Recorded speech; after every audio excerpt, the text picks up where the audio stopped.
اگر ان کو ڈر نہیں ہے کہ جی عوام نہیں نکل رہی، عوام نہیں نکلتی عمران خان کے پیچھے، تو پھر ڈرتے کس بات سے؟ کرائے نا الیکشن، بس کر دیں. اور اگر ڈر نہیں ہے تو پھر الیکشن کروائیں.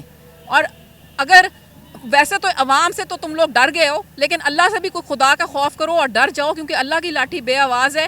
اور ایک نہ ایک دن جب پڑے گی نا تو پھر ان کو سمجھ نہیں آئے گی ان کے ساتھ ہوئی کیا ہے. باوجود اتنی رکاوٹوں کے باوجود اتنے کلومیٹر پیدل چل کے یہ برگر بچے پہنچ گئے. اب یہ برگر بچے نہیں رہے، یہ باشعور عوام ہے اس پاکستان کی، اور ہمیں ہمارا حق چاہیے اور ہمیں ہمارا حق دیں. جی ناظرین، میرے پاس ایک اور خان صاحب کی کارکن موجود ہیں، ان سے بات کریں گے. السلام علیکم. السلام علیکم.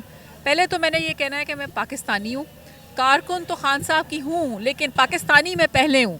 اور عمران خان جو ہے جو کچھ کر رہا ہے ہمارے لیے، اس ملک کے لیے، ہم لوگ اس لیے نکلے ہیں.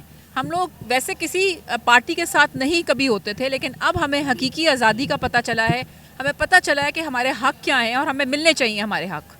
یہ ہماری ڈیمانڈ ہے. لیکن ہم اپنے حق تو لینے آتے ہیں، لیکن ظالم حکومتیں ہمیں اپنا حق کیوں نہیں لینے دیتی؟ باہر آتے ہیں تو کنٹینر لگا دیتے ہیں، جدھر جلسہ گاہ ہے جلسہ گاہ پہ پانی لگا دیتے ہیں. یہ کیا کریں گے؟ دیکھیں نا، یہ اتنا زیادہ ظلم ہے.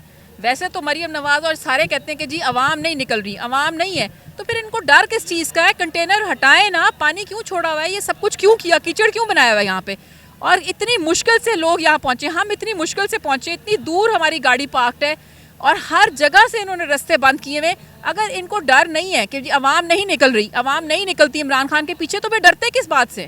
کرائے نا الیکشن. عمران خان کا منار پاکستان پہ ہر جلسہ ایک نیا ریکارڈ قائم کرتا ہے. آج کا جلسہ پھر ایک ریکارڈ قائم کر گیا. اپنے جلسے اپنی ریکارڈ خود ہی توڑی جا رہے ہیں. تو آپ کیا کہتی ہیں؟ میں کہتی ہوں کہ ریکارڈ تو توڑیں گے، اور اگر انہوں نے الیکشن نہ کرائے تو اس سے بھی زیادہ ریکارڈ ٹوٹیں گے، کیونکہ ابھی شاید 80% عمران خان کو سپورٹ کر رہے ہیں، پھر 100% لوگ کریں گے، کیونکہ لوگوں کو سمجھ آتی جا رہی ہے کہ یہ اتنا ظلم کیوں ہو رہا ہے. یہ کیوں میں کہتی ہوں اس طرح تو کشمیر اور فلسطین میں شاید ہوتا ہوگا. پاکستان میں تو ہم نے اتنے سالوں میں اپنی زندگی میں کبھی بھی ایسا نہیں دیکھا کہ جی لوگوں پہ اتنا ظلم ہو رہا ہے. اگر لوگ کوئی بات کریں اس کو اٹھا لو، لوگوں کے اوپر شیلنگ کرو. یہ کہاں کا انصاف ہے؟ یہ کون سا ملک ہے؟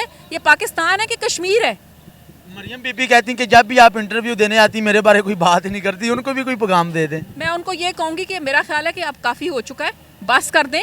اور اگر ڈر نہیں ہے تو پھر الیکشن کروائیں. اور اگر ویسے تو عوام سے تو تم لوگ ڈر گئے ہو، لیکن اللہ سے بھی کوئی خدا کا خوف کرو اور ڈر جاؤ، کیونکہ اللہ کی لاٹھی بے آواز ہے.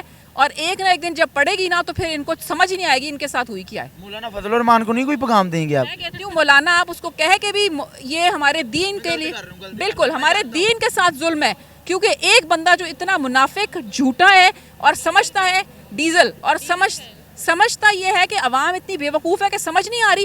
عوام آج کل اتنی باشعور ہے، ان کو سب پتہ ہے کہ نواز شریف کیا ہے، زرداری کیا ہے، عمران خان کیا ہے، ڈیزل کیا ہے، اور کون کیا ہے. رانا صاحب کہتے ہیں کہ پی ٹی آئی کے سارے بچے، پی ٹی آئی کے سارے کارکن برگر بچے ہیں، ممی ڈیڈی بچے ہیں. آپ ان کو کیا کہیں گی؟ میں ان سے بات بھی نہیں کرنا چاہوں گی. کوئی پیغام نہیں کوئی دیں؟ پیغام نہیں. اور یہ بتائیں کہ برگر بچے جو ہیں وہ پہنچ گئے ہیں اتنے کنٹینرز کے باوجود، اتنی رکاوٹوں کے باوجود، اتنے کلومیٹر پیدل چل کے یہ برگر بچے پہنچ گئے. اب یہ برگر بچے نہیں رہے، یہ باشعور عوام ہے اس پاکستان کی، اور ہمیں ہمارا حق چاہیے اور ہمیں ہمارا حق دیں. خان صاحب نے اپنی عوام کو اتنا جذبہ، اتنا شعور دے دیا ہے. کیا آگے کوئی لیڈر آئے گا ایسا جو اپنی عوام کو جذبہ؟ دیکھیں، اللہ تعالیٰ نے ہر ظلم کا ایک آخر لکھا ہے. عمران خان انشاءاللہ آئے گا، اور ہماری اللہ سے یہ دعا ہے کہ عمران خان آئے گا. اور اگر اللہ نے عمران خان کو لانا ہے تو یہ لوگ کبھی نہیں روک سکتے. اور اس کے بعد کون سا لیڈر آتا ہے، اگر تو ہم خوش قسمت ہوئے تو عمران خان جیسا لیڈر آئے گا، اور اگر ہم بد قسمت ہوئے، جیسے ہم 75 سال سے ہم بنے ہوئے ہیں ان کے غلام، تو اگر ہم بد قسمت ہوئے تو پھر ہم ایسے ہی رہیں گے. مریم کے چاچو نہیں نظر آتے جو کہتے ہیں میں اپنے کپڑے بیچ کے آٹا سستا کروں گا، آٹا سستا کروں گا؟ اسے بتائیں کہ اب عوام آٹے سے مر رہی ہے، ذلیل ہو رہی ہے، خوار ہو رہی ہے، ہلاکتیں ہو رہی ہیں، غریب بندہ پریشان ہو رہا ہے. اسے بتائیں. ان کو میں کہتی ہوں شرم آنی چاہیے، شرم آنی چاہیے یہ کہتے ہوئے بھائی اپنے تم اتنے اربوں روپے جو باہر رکھے ہوئے ہیں، منی لانڈر تم کر رہے ہو. ابھی جو آٹا آیا ہے وہ اتنا خطرناک آٹا آیا ہے یوکرین سے جو انہوں نے امپورٹ کیا، اس میں پیسے، انہوں نے اتنا پیسہ کرنا کیا ہے؟ آخر کار تو ان کو نہیں خوف آ رہا کہ انہوں نے اللہ کے پاس جانا ہے، ایک دن اللہ کے پاس جا کے جواب دینا ہے جو عوام کے اوپر اتنا ظلم کر رہے ہیں.